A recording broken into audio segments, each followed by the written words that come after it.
একটা রাজনৈতিক দল মাঠে আসবে, ইভেন এইটাও এই সমন্বয়কদের মধ্যে আসবে। জাস্ট হচ্ছে সার্জিস, হাসনাত, নাহিদ, এই যে একটা টিম আছে, এদের বাহিরে কেউ খাবে তো কেউ খাবে না, তা হবে না, তা হবে না। ভাবিয়ে খেলাটা খেললাম সবাই মিললে, ফলটা তোমরা একলা খাই এলাইছো, এই খেলা মানি না, আবুট খেলা হবে। আমি কি এখনো ডায়লগটা ছাড়ছো না? কিতা করতাম ভাই, আর দি মানি না। ভাবির অভিযোগ হচ্ছে জুলাই আগস্ট অভ্যুত্থানে ভাবির কয়েকজন আত্মীয় স্বজন আছে, তারা বড় মানের সমন্বয়ক ছিল। কিন্তু সম্প্রতি ছাত্রদের যে জাতীয় নাগরিক পার্টি রাজনৈতিক দলটা তৈরি হয়েছে, এখানে এই পোলাপাইনটি ডাক পায় নাই, কারণ ভাবির আত্মীয় স্বজন সবাই বড় লোক, এরা প্রাইভেটের ছাত্র। তো ভাবির কাছে একটা পরামর্শ চাইছে, ভাবি কিতা করতাম।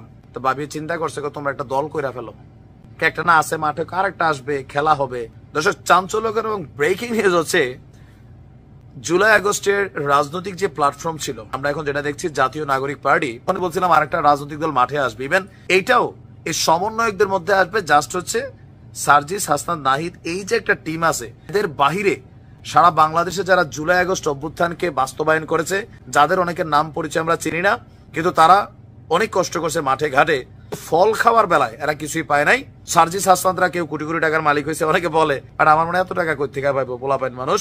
যাই হোক, গণঅভ্যুত্থানের সক্রিয় অংশগ্রহণকারী তরুণদের নিয়ে আরেকটি রাজনৈতিক দল গঠনের ইঙ্গিত দিয়েছেন জাতীয় নাগরিক কমিটির সাবেক নেতা মোহাম্মদ হিজবুল্লাহ ওরফে আরিফিন। আজকে তার ফেসবুক আইডিতে দেওয়া এক পোস্টে তিনি বলছেন, গণঅভ্যুত্থানের সক্রিয় অংশগ্রহণকারী তরুণদের সাথে আলাপ, পরামর্শ এবং তাদের সম্মেলনে আমরা একটি রাজনৈতিক প্ল্যাটফর্ম গঠনের দিকে আগাচ্ছি ইনশাআল্লাহ।